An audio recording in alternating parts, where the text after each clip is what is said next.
وسیم بادامی جو کہ بہت بڑا نام ہے پاکستان کی ٹیلی ویژن انڈسٹری کا، اور رمضان ٹرانسمیشن میں عامر لیاقت حسین صاحب جس طرح سے آپ لوگوں کے دل گرماتے تھے، وسیم بادامی صاحب اسی طرح اسی لیول پہ پرفارم کرتے ہیں.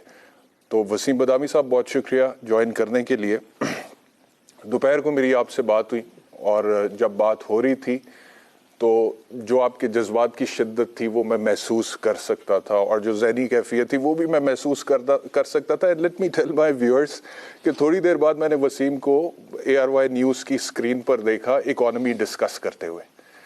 تو مجھے اس ٹائم پہ بھی خیال آیا کہ لوگوں کو لگتا ہے ہماری جو جاب ہے وہ بڑی آسان ہے، ہم بس بیٹھتے ہیں اور کچھ بھی لوگ ہمیں کہہ دیتے ہیں. عامر لیاقت حسین صاحب کا سب سے بڑا گلہ جانے سے پہلے یہ تھا کہ میرے ساتھ بہت برا ہوا ہے، میرے ساتھ بہت زیادتی ہوئی ہے. بھائی اگر عامر لیاقت نے کسی کے ساتھ کچھ برا کیا ہوگا تو میں اس کو جسٹیفائی نہیں کر رہا، لیکن عامر لیاقت کے ساتھ بھی اگر کچھ برا ہوا ہے تو میں اس پر اعتراض تو اٹھاؤں گا، کیونکہ کسی کے ساتھ کوئی بھی ایک انسان برا نہیں کر سکتا، اور جو ایک انسان کے ذاتی معاملات ہیں وہ فیصلے اس پروردگار نے کرنے ہیں، ہم انسانوں نے نہیں کرنے. ہماری اوقات کے، ہماری حیثیت کے، ہم خود کتنے بڑے انسان ہیں، فرشتے ہیں. تو وسیم بادامی صاحب، میں دیکھ رہا تھا، میری آپ سے بات ہوئی، آپ کی ذہنی کیفیت، ظاہری بات ہے آپ کا ایک ریلیشن شپ تھا، آپ انہیں رسپیکٹ بھی کرتے تھے. آپ کے الفاظ مجھے یاد ہیں 2018 کی الیکشن ٹرانسمیشن ہم اکٹھے کر رہے تھے، آپ نے کہا تھا you can love Aamir Liaquat, you can hate Aamir Liaquat, but you can not ignore Aamir Liaquat. اور آخری ٹائم تک یہ بات درست رہی. How would you define Aamir Liaquat? بسم اللہ الرحمن الرحیم. انا للہ و انا الیہ راجعون. احتشام میں ایک تو سب سے پہلے تو آئی کانٹ اگری مور، جو کچھ آپ نے کہا اس کے ایک ایک حرف سے. And I really respect you for the fact کہ آپ کا ذاتی ایک وہ معاملہ رہا، لیکن وہ کہتے ہیں نا کسی کی دشمنی تمہیں اس بات پہ آمادہ نہ کر دے کہ پھر تم اس کے خلاف سب کچھ جائز سمجھو. اتنا روتھلیس نہیں ہو جانا چاہیے. اور آپ جانتے ہیں کہ میں کسی وجہ سے کہہ رہا ہوں کہ آپ کسی کے پھر جانے کے بعد بھی اس سے اپنے سکور سیٹل کرتے رہے. بلکہ اب چونکہ میں اب ایکسکیوز می اگر میں میرے الفاظ کی ترتیب اور وہ اس کے تو مجھے معذرت کی معاف کیجیے گا، لیکن یہ بھی دیکھنا چاہیے عامر صاحب کے جو کچھ ہوا ان کے ساتھ، جس اسٹیٹ آف مائنڈ میں تھے، وہ ایک سیکرٹ نہیں ہے، ہوتا ہے مجھے ذرا زیادہ معلوم ہو چکے، میں زیادہ رابطے میں تھا، لیکن پتہ اندازہ تو سب کو ہے. لیکن وہ ایک دم ایک نیکسٹ لیول پہ اس وقت چلا گیا جب ان کی کچھ یہ ایک دو ویڈیوز جو آخر میں لیک ہوئی. تو سب سے پہلے تو مطلب وہ مجھے افسوس ہے، اب میں بڑے محتاط الفاظ میں کہہ رہا ہوں کہ وہ ان کے گھر سے وہ ویڈیو لیک نہیں ہونی چاہیے تھی.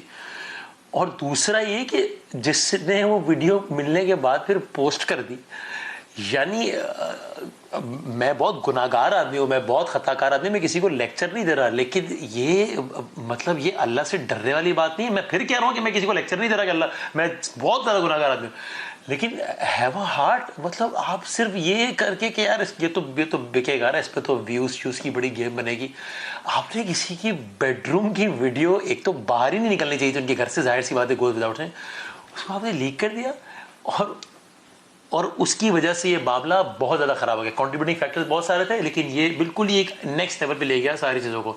تو میں اگین عامر صاحب کے بہت ساری چیزوں پہ مجھے اختلاف تھا، جس کا میں نے کھل کے اظہار کیا، اور ان کے سامنے بیٹھ کے تو بہت ہی کھل کے اظہار کرتا تھا. چلے میں آپ کے پروگرام میں کھل کے ایک بات کر دیتا ہوں.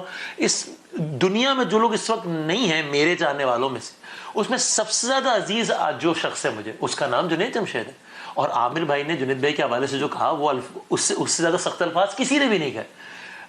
تو کیا میرا وہ اختلاف ان سے ختم ہو سکتا ہے؟ Of course not. جنید بھائی کی بڑی بات ہے کہ انہوں نے ان کو دل سے معاف کیا، لیکن اس کا مطلب یہ نہیں ہے کہ ہم ان کے خلاف ہر چیز کو جسٹیفائی کروں. ان کی 100 چیزیں غلط تھیں، اور یہ دعویٰ وہ آدمی کرے جو کہ اگر کسی کو خطاؤں کو، اور وہ بھی آپ، یعنی اگر آپ کسی کے عیبوں پہ طرح بات کر رہے ہیں تو یہ بات وہ آدمی کرے جو خود یہ دعویٰ بھی کر سکے اسی سانس میں کہ میں ہر عیب سے پاک ہوں. جب جس دن آپ کو یقین ہو جائے آپ ہر عیب سے پاک ہیں، پھر آپ دوسروں کا. میں کسی بھی غلط کام کو جسٹیفائی نہیں کر رہا ہے اسے، بٹ اس طرح اس کو اچھالنا، یہ بھی اس عامر صاحب نے جو کچھ کیا، لیکن یہ جو ہوا he did not deserve this. میں ابھی اسی مردہ خانے سے ان کا ابھی دیکھ کر آ رہا ہوں، تو میرے منہ سے الفاظ نکل رہے تھے کہ he did not deserve this. This goes without saying کہ ان کو بہت ساری چیزیں بہتر ہو سکتی تھی، لیکن یہ اس داستان کا اس انداز سے اختتام نہیں ہونا چاہیے تھا جس انداز سے ہوا ہے. میں یہی بات کر رہا تھا وسیم، آپ نے کہا کہ he did not deserve this, and I totally agree with you. Aamir Liaquat Hussain sahab کی بہت ساری چیزوں سے اختلاف ہو سکتا ہے، جیسا میں نے پہلے بھی کہا، سیاست سے، صحافت سے، ان کے کچھ سٹیٹمنٹ سے اختلاف ہو سکتا ہے، لیکن ان کے ساتھ جو کچھ ہوا، اور وسیم ہم نے دیکھا عامر لیاقت حسین کا عروج بھی دیکھا ہوا ہے. مطلب کہ یہ بڑا آسان ہے ابھی کہہ دینا. ہمارے میڈیا میں بہت سارے لوگوں کو یہ عادت ہوتی ہے، نہیں جی نہیں ہم تو کسی کو نہیں دیکھ کے انسپائر ہوتے تھے، لیکن Aamir Liaquat Hussain was an inspiration of his time. Would you agree with that? وہ عروج ہم نے دیکھا عامر لیاقت حسین صاحب کا. اور انسان کی زندگی جو ہے وہ بڑی فریجائل ہے، بڑی انپریڈکٹیبل ہے، اور آپ کو نہیں پتہ لگتا کبھی معاملات کیسے خراب ہو جائیں. لیکن جو حقیقی دنیا جتنی ظالم ہے نا، عامر لیاقت کو گلہ ایک یہ تھا کہ سوشل میڈیا کی دنیا بہت ظالم ہے، اور یقینی طور پہ اسے بہت زیادہ ظالم ہے. یہ جو آپ ویڈیوز کی بات کر رہے ہیں وسیم، میں نے ان ویڈیوز کے حوالے سے مین سٹریم میڈیا، اپنا پروگرام تو بہت دور کی بات ہے، میں نے سوشل میڈیا پر ایک ٹویٹ مذمت تک کا صرف اس وجہ سے نہیں کیا کہ اس کو مذمت کرنے کے لیے، کنڈیم کرنے کے لیے بھی first I will have to talk about it because and that will be breach of his privacy. میں کرنا ہی نہیں چاہتا تھا اس بارے میں بات، لیکن جو کچھ ان کے ساتھ ہوا، جس فریم آف مائنڈ میں وہ تھے، جس ذہنی تناؤ میں وہ تھے، we literally did not deserve this. عامر لیاقت حسین جیسا آدمی جتنی بے بسی سے یہ کہہ رہا تھا کہ کوئی وہ ویڈیوز ریموو کیوں نہیں کرتا اور لوگ اس کے اوپر کس طرح کے کامنٹس کرتے ہیں. Waseem, this is a public issue and we need to talk about it. اور یہاں پہ خواتین کے ساتھ اس طرح کا کچھ ہوتا ہے تو اس کے اوپر ایکشن ہوتا ہے، لیکن ایک مرد کے ساتھ ہو تو اس پر بھی ایکشن ہونا چاہیے. لیکن عامر لیاقت کا دل بڑا تھا، اینڈ میں انہوں نے کہا میں نے معاف کر دیا. آپ ٹھیک کہہ رہے ہیں کہ یہ یعنی ایک اگین یہ بہت بڑا ایک سوال وہ ہمارے سارے قوانین اور اس طرف بھی ہے، اس کا آپ نے اشارہ کیا. اور میں پھر کہوں گا کہ اگر اس میں کوئی کہے کہ اچھا بھائی کیا تو کیا عامر صاحب نے جو ٹیلی ویژن کا استعمال کرتے ہوئے دوسروں کے حوالے سے، تو اگین اس کو ہم 100 مرتبہ ریپیٹ کر سکتے ہیں کہ اس کو کوئی جسٹیفائی نہیں کرنا ہے. اس پر تو کھل کے اختلاف آن ریکارڈ کیا ہے نا، مطلب میں نے تو ریپیٹڈلی کہا ہے کہ نہیں آپ اس طرح مذہب کا استعمال، یہ ساری بہت ساری چیزیں. لیکن اس کا مطلب یہ نہیں ہے کہ جو آپ نے کہا نا کہ ایک غلط ہوا ہے تو پھر اس کے ساتھ بھی آپ جو چاہے غلط کریں. اور اس کا میں صرف آپ کی طرف ایک دو پہلو بس چھوٹے سے پھر اور صرف یہ ضرور ہے کہ یہ موقع بھی کہ میں انڈرسٹینڈ کریں کہ اگر ہمارے ارد گرد کا کوئی شخص اگر پریشان ہے، بھائی تو ڈپریشن ایک پرابلم ہے جس کو ایڈریس ہونا چاہیے. عامر بھائی نے اپنے آپ کو پھر تیزی سے اتنا زیادہ تیزی سے ڈسکنیکٹ کیا کہ میری آخری بات 25 دنوں پہلے بھی، اور اس کے بعد سے رابطہ کرنا ہی ناممکن ہو گیا. لیکن جب اس انداز سے آدمی کٹتا چلا جاتا ہے تو پھر یہ بہت ضروری ہے کہ ارد گرد کے لوگ سب نظر رکھیں کہ یہ معاملہ کہیں اور جا رہا ہے. اور جس طرف یہ آج عامر لیاقت صاحب کا معاملہ چلا گیا.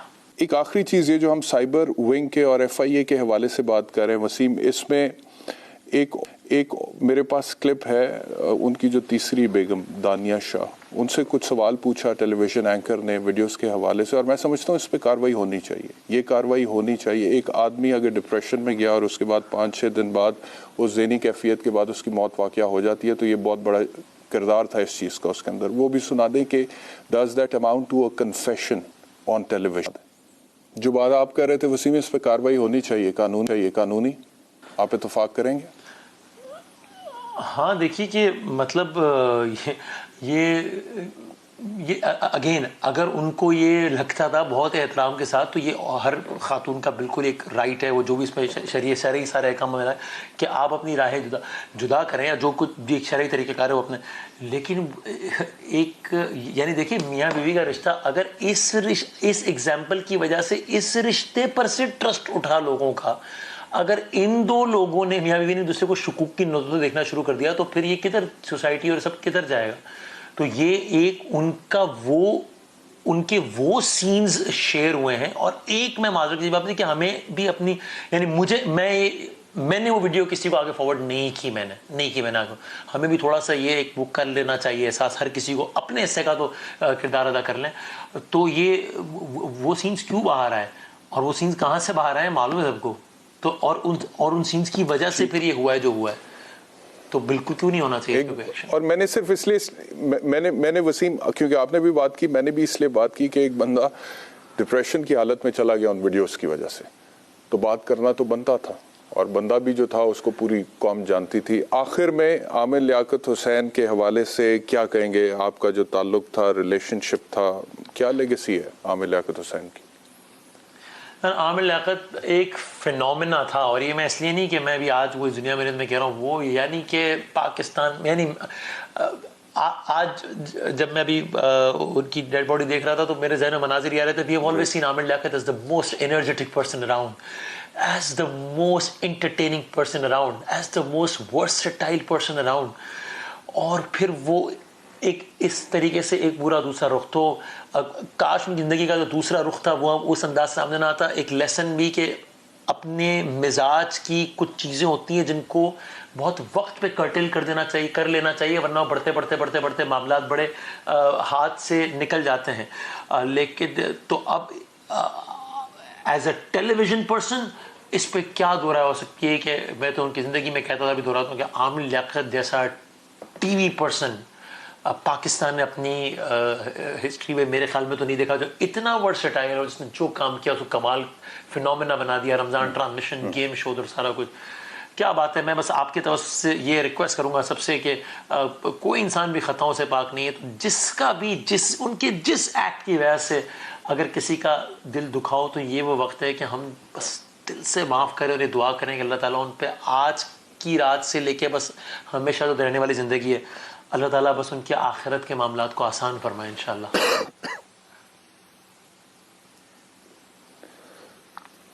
آمین. اور جاتے جاتے کیونکہ عامر لیاقت حسین اردو زبان کے ایک ماہر تھے اور ان کی تحریریں بھی آپ پڑھیں تو ان کی جو جملہ سازی تھی وہ بڑی بہترین تھی، بڑی کمال تھی، اور وسیم اس سے اتفاق کریں گے. تو وہ کچھ الفاظ جاتے جاتے میں بھی ایک ٹریبیوٹ کے طور پہ کیوں جی وسیم صاحب ایسے ہی ہے نا جی، مطلب کہ ان کے بلکہ میں خالی ایک جملہ کہہ دوں، ان کے کالمز جب وہ لکھتے تھے تو میں پڑھتا تھا، ان کو یہ کہتا تھا ہنستے ہوئے کہتا تھا آپ کی اکثر جو رائے نا اس سے تو مجھے اتفاق ہے نہیں، لیکن آپ کو کالم اس لیے پڑھتا ہوں کہ پڑھنے سے اردو بہت امپروو ہوتی ہے. کیا بات ہے، کیا سلیکشن ورڈ، کیا کہنا ہے. ایگزیکٹلی یہی میں کہہ رہا. تو میں جاتے جاتے اتنا کہوں گا کہ ایک مسافر تھا کچھ دیر ٹھہرا یہاں، اپنی منزل کو آخر روانہ ہوا. بات کل کی ہے محسوس ہوتا ہے یوں جیسے بچھڑے ہوئے ایک زمانہ ہوا. کل تک تھا جو رونق زندگی، آج شہر خاموشاں کی زینت بنا. جرتوں کا خودی کا دیا بجھ گیا، کاروان خطابت صحافت اٹھا. زندگی سے خفا ہو کے وہ چل دیا، جیتے جی جو کسی سے خفا نہ ہوا. محفلوں کا جو نوشہ تھا وہ اسرتا قبر کا، اس کو دلہا بنایا گیا. جب اتارا لحد میں کہا کان میں، اب ہماری گلی میں نہ آنا کبھی. روز محشر ہی شورش ملیں گے تمہیں، حشر تک اب یہ لب نہ ہلانا کبھی. یہ سخن سن کے وہ چپ کا چپ رہ گیا، ایک جملہ بھی اس سے ادا نہ ہوا. جس مٹی سے ڈھانپا اٹھے چل دیے، 2 قدم پر رکے فاتحہ کے لیے. آئی اس کی لحد سے صدا دوستو، آپ آئیں گے پھر کب دعا کے لیے. تو جیسے کہ وسیم نے کہا ہے، میری بھی یہ ریکویسٹ ہے کہ اگر کسی کا کبھی دل دکھا بھی ہے معاف کر دیں، اللہ تعالیٰ آپ کو بھی معاف کرے گا. اللہ تعالیٰ ہم سب پر کرم فرمائے. Thank you very much Waseem Badami for